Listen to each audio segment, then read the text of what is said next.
Olá, seja muito bem-vindo ao canal Aprenda a Pregar. Eu quero compartilhar com você hoje mais um esboço de pregação onde nós vamos tratar do seguinte tema: o poder da oração. John Bevere escreveu dizendo da seguinte forma: Deus não ouve a sua necessidade, Deus ouve a sua oração. Deus soberanamente decidiu operar em nossa vida através das nossas orações. E é sobre isso que nós vamos aprender hoje. Se você ainda não é inscrito no canal, se inscreva. Se já é inscrito, deixa o seu like aí agora, senão você esquece.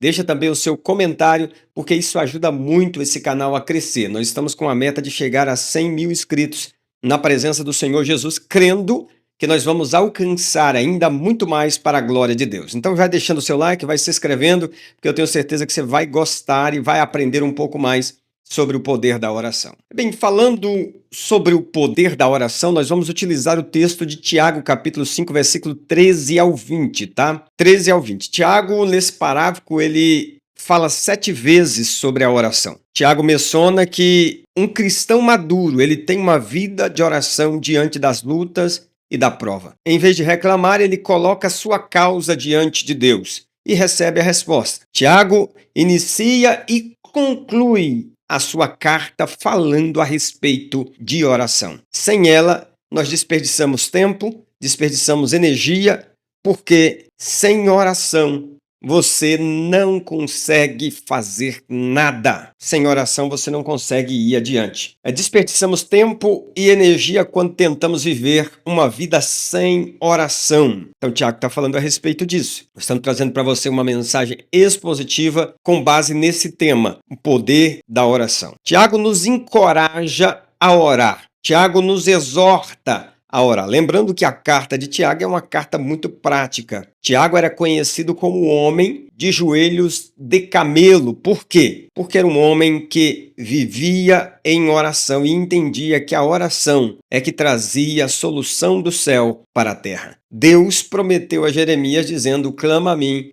responder-te-ei. É interessante que nosso primeiro ponto nós vamos falar do poder da oração para aqueles que sofrem. A Bíblia diz assim que se tem alguém aflito, ore. Ela descreve dessa forma. Ela não está dizendo se você está aflito, fique triste. Ela não está dizendo que se você está aflito, procure alguém para contar acerca da sua aflição. Ele está dizendo, ore. Se tem alguém que está aflito, ele deve orar ao Senhor. É importante que nos nossos problemas, nós não devemos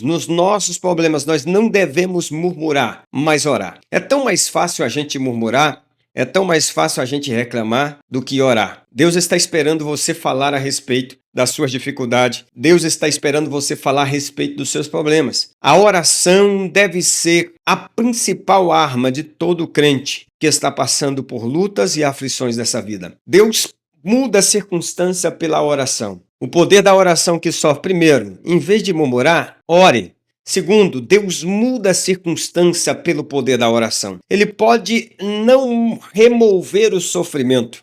Quando eu digo mudar a circunstância, pode ser que Deus não mude a situação que você está vivendo, mas ele vai mudar a sua forma de lutar, a sua forma de pelejar, a sua forma de enfrentar esse desafio. É importante que você entenda que Paulo, na segunda carta aos Coríntios, capítulo 12, versos 7 e 10, Paulo ora 3 vezes para Deus remover o espinho na carne. Só que Deus disse para ele que não iria remover, mas porém, Deus disse, a minha graça te basta. Há momentos na nossa vida em que nós estaremos orando ao Senhor.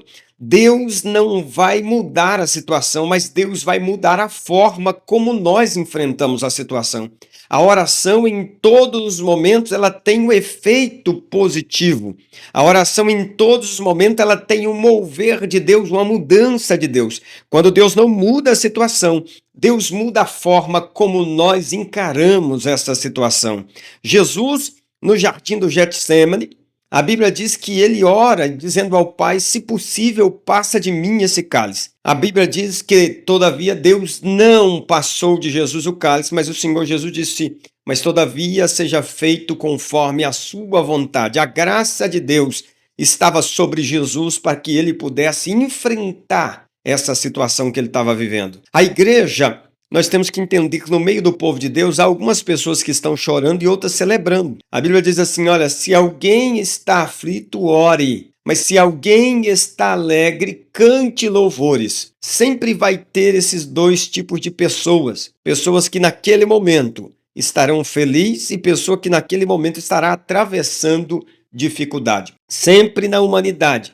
Ou nós vamos estar no momento de aflição ou nós vamos estar no momento de alegria. Não existe vida apenas de luta, de prova, mas existem momentos também que a alegria do Senhor vem sobre nós. O choro ele pode até durar uma noite, mas é uma noite só, a alegria vem pela manhã e isso fala dessa mudança constante na nossa vida. Talvez você agora está passando por aflições, mas eu quero em nome de Jesus trazer uma palavra para você. O Deus pode mudar a sua situação. A alegria pode vir ao amanhecer sobre a tua vida. É importante que você fale sobre isso. Há alguns na igreja que estão chorando, passando por aflição, mas outros que estão celebrando. Deus sempre vai equilibrar a nossa vida em momentos de sofrimento e momentos de alegria. Mas é possível nos momentos de sofrimento você também desfrutar da alegria de Deus, mesmo sofrendo, mesmo tendo dificuldade. A Bíblia diz de Paulo e Silas, capítulo de número 16, verso 25 de Atos dos Apóstolos, que ele estavam vivendo um período de aflição, foram chicoteados, aprisionados naquela prisão,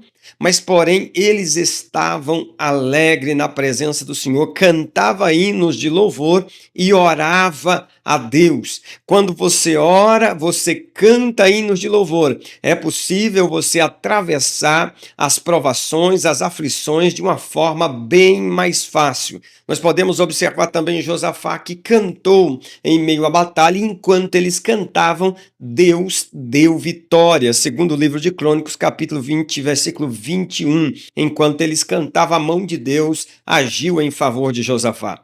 Um outro ponto importante é o poder da oração para o enfermo. Nesse segundo ponto, ele fala de um enfermo que está enfrentando uma enfermidade e parece-me que o contexto está querendo deduzir que esta enfermidade foi causada por causa de erros, escolhas mal feitas na vida, pecados ou a forma errada como eles escolheram viver. Nesse tempo, as Escrituras dizem que se alguém está enfermo, não pode ir à igreja, não pode buscar ajuda dentro da casa do Senhor, deve então chamar os presbíteros da igreja. Se ele está em impossibilidade de ir à igreja, a igreja tem que ir até esse membro, esse irmão em Cristo Jesus que está enfermo. É interessante que o presbítero vai orar por esse irmão. A confissão do pecado e a oração pode trazer cura. Por quê? Me parece que esse texto, na sua interpretação, a enfermidade que este irmão ou esta irmã estava enfrentando era simplesmente por causa de pecados que foram cometidos, era simplesmente o resultado de escolhas ruins que essa pessoa fez na vida. Então, por isso, precisava de um presbítero orando, intercedendo por esta pessoa, porque também precisava de arrependimento, precisava de conserto. Nem toda enfermidade, nem toda doença é resultado de pecado, mas algumas são consequências dela. A oração tem poder tanto para curar a alma do enfermo, restaurando a comunhão, como também tem poder para trazer cura física. Quantas pessoas que você talvez conhece que estão numa cama por causa dos seus pecados? Apocalipse, quando a Bíblia fala da mulher chamada Jezabel, nos diz as Escrituras que o Senhor falou: dei tempo para que ela se arrependesse. Mas ela e aqueles que com ela adulteram serão lançados numa cama. Ou seja, ali está tratando de enfermidade, leito de enfermidade. Então, há alguns pecados que algumas enfermidades que pessoas estão vivendo, dificuldade na sua vida, na área da saúde, que é consequência de má escolha, consequência de pecado que precisa ser confessado e deixado para que possa receber a oração da fé e ser restaurado. Caso contrário, a pessoa pode orar, pode ungir, mas se não houver conserto, não haverá restauração. Então, o poder da oração para com os enfermos. Terceiro ponto, o poder da oração para os fracos. Aqui ele está falando de Elias, um homem sujeito às mesmas fraquezas que nós. Quando a Bíblia diz que Elias tinha as mesmas fraquezas que nós, ela estava dizendo que Elias sentia medo, que Elias tinha falta de segurança, que Elias tinha desespero, Elias entristecia, Elias ficava muitas vezes para baixo. Está falando que ele era sujeito às mesmas fraquezas que nós, sujeito a pecar, sujeito a errar. Mas só que a Bíblia fala o seguinte: Elias era um homem sujeito às mesmas fraquezas que nós, mas ele orou a Deus. Ele orou e Deus respondeu à sua oração.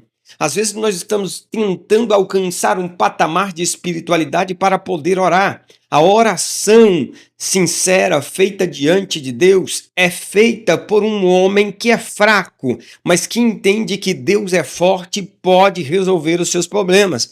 Porque todas as vezes que eu acho que eu sou forte, eu não oro. Porque todas as vezes que eu acho que eu suporto, eu não oro.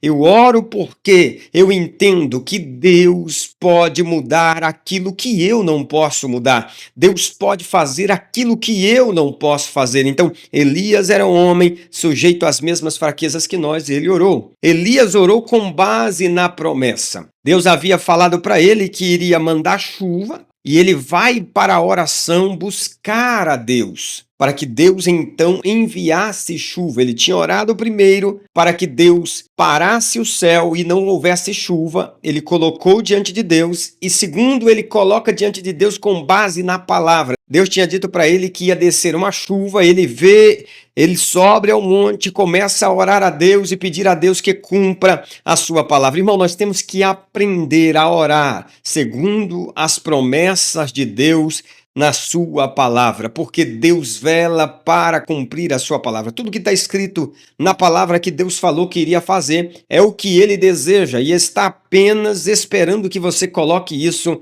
diante dele. Então ore conforme a palavra e você terá resultados na sua oração. Elias orou com persistência e intensidade. Devemos perseverar na oração pela nação e por um avivamento ou reavivamento. Elias estava buscando a Deus em oração para que Deus reavivasse o seu povo, para que Deus livrasse o povo da idolatria, para que Deus transformasse aquele povo que tinha se desviado, indo após os falsos profetas.